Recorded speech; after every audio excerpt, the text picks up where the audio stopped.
Bienvenue dans Previously numéro 2, émission web proposée par Essentiel Série, le site à la pointe des séries. Moi c'est Charline, vidéouse vidéo assermentée et embauchée par l'Essentiel Team pour vous parler de mes petits coups de cœur. Ce qu'on va faire, c'est qu'on va partir ensemble à la recherche de productions perdues dans les grands fonds de l'océan télévisuel. On va pêcher du vieux, de l'inédit, du méconnu. Du coup j'essaierai d'éviter de faire des pieds dans l'eau et de vous proposer des choses que vous avez déjà dévorées. Mais en fait j'ai rattrapé mon retard sur Game of Thrones toute la nuit. Je suis un peu fatiguée là. Ça va, ça se voit pas trop que j'ai pas dormi? À chaque nouvelle vidéo, je sélectionnerai un thème sympa et on en discutera comme ça, sans pression, entre amis sériphiles. Autant dire entre gens bien. Et pour cette seconde vidéo, le thème est des mots et des mots. Le premier mot MOTS et le deuxième MAUX. C'est drôle, non? Non, c'est pas drôle? Ah bah c'est con parce que franchement c'est la seule blague de la vidéo quoi. Et là vous vous demandez que renferme ce thème moyennement drôle. Et bien les séries que nous allons aborder ont deux points en commun. D'abord les personnages sont contents de discuter assis face à face. Il n'y a pas d'action haletante, pas de changement de décor, seulement des jeux d'acteurs et des dialogues. C'est à vous de faire travailler votre imagination et de construire les images de ce qu'on vous raconte. Le second point commun est que le but de ces échanges est de sonder l'âme humaine, d'en débusquer les recoins, d'en éviter les pièges, bref, de plonger dans les abysses de la complexité humaine. Je vous emmène donc rencontrer un homme mystérieux assis au fond d'un diner et un psychologue réputé assis au fond de son siège. Échauffez-vous les cordes vocales, ça va blablater sévère. Les genres de quoi on ne voulait pas lâcher là. Je vous ai parlé du fait qu'il y aurait que deux séries abordées et j'ai l'impression que vous vous sentez un petit peu arnaqué. Vous vous dites ouais, c'est quoi cette Charline en mousse, la semaine dernière il y avait 4 séries, cette semaine il y en a 2, remplacez-la par Norman fait des vidéos, au moins il sera drôle. Salut, c'est Norma, la sœur spirituelle de Norman. Soit de moi no. Vous n'aurez ni Norman ni Norman, alors calmez-vous, prenez une tisane, un petit Xanax, une petite madeleine avec ça. Si vous n'aimez pas les changements, vous feriez mieux de vous habituer parce que le nombre risque de changer d'une vidéo à l'autre. Et puis au contraire, c'est bien d'avoir que 2 séries, comme ça on pourra les voir vraiment en profondeur. Paragraphe 15, sous-paragraphe 32, la personnification du jeu dans la négation du personnage secondaire. Non mais quand même pas autant en profondeur. On arrête les blagounettes, on sait très bien que les femmes ne sont pas drôles alors. Jingle.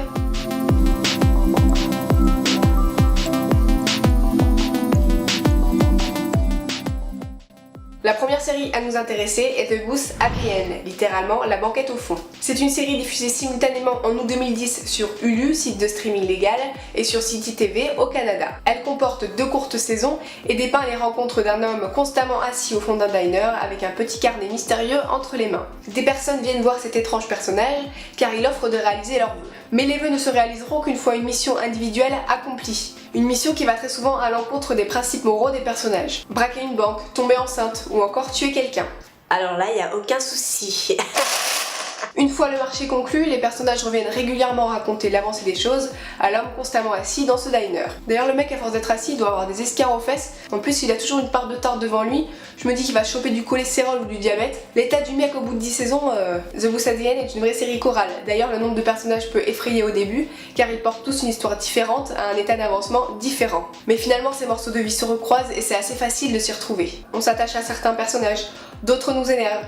Mais en tout cas, malgré l'absence d'action, on ne s'ennuie pas une seule seconde. Votre esprit est constamment en ébullition, en train de construire les images des histoires qu'on vous raconte, ou en train de se demander si vous êtes dans une série fantastique ou pas. Pour la seconde saison, il peut arriver qu'il y ait des baisses d'énergie, mais définitivement pas pour la première. Certains pourront trouver The Booth Happy End un peu exigeante car rien n'est montré et le travail repose intégralement sur la volonté du spectateur. De mon côté, je trouve surtout que ça montre qu'on peut faire de très bonnes séries avec très peu d'artifice.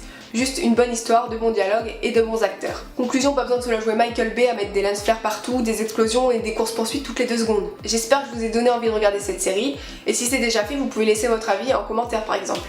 Bon allez, on a rendez-vous chez le psy, il faut y aller parce qu'on est déjà en retard. La seconde série à nous intéresser est En Analyse, ou In Treatment en version originale. En Analyse, ce sont les séances de thérapie de Paul Weston, psychothérapeute et psychologue. Il suit 4 patients avec des problèmes divers et chaque épisode correspond à une séance de l'un d'entre eux. La temporalité de la série est donc très particulière, si on regarde 5 épisodes, on assiste à une semaine de traitement, du lundi au vendredi. Lorsqu'une semaine est finie, on recommence du début et on retrouve les mêmes personnages, comme si on suivait les consultations des patients au jour le jour. Et ce qui est intéressant, c'est qu'on aperçoit l'envers du décor, puisque le 5e jour, c'est Paul Weston lui-même qui suit une thérapie. On l'aperçoit en tant qu'homme, avec son petit caractère, ses imperfections et ses avis sur ses patients. Ce dernier jour sert donc à démystifier le statut de professionnel de l'écoute. Et là, dans mon rêve, ma mère se transforme en tomate, une tomate gigantesque. Et il y a des enfants qui lui sautent dessus comme sur un trampoline, en faisant des sauts carpés. Vous en pensez quoi, docteur? Docteur? Docteur? C'est une série HBO diffusée entre 2008 et 2010 et en France, elle a été diffusée sur Orange Cinémax et Série Club. C'est l'adaptation américaine de la série israélienne Betty Bull. Malheureusement, j'ai pu voir que quelques extraits de Betty Bull parce que c'est en hébreu et qu'on peut difficilement déchiffrer comme ça au feeling. Mais l'adaptation américaine m'a semblé très similaire à l'original, autant dans le jeu d'acteur que dans les dialogues, et mon ami Wikipédia me l'a confirmé puisqu'apparemment c'est quasiment du mot pour mot. Personnellement, j'ai toujours trouvé ça dommage les adaptations qui se contentent de faire du copier-coller. Je peux pas empêcher de penser que le travail créatif a été fait en amont et que finalement l'adaptation n'apporte pas grand chose. Mais si vous n'êtes pas de mon avis, vous pouvez toujours le faire savoir. Je pense que ton avis c'est de la merde, cordialement.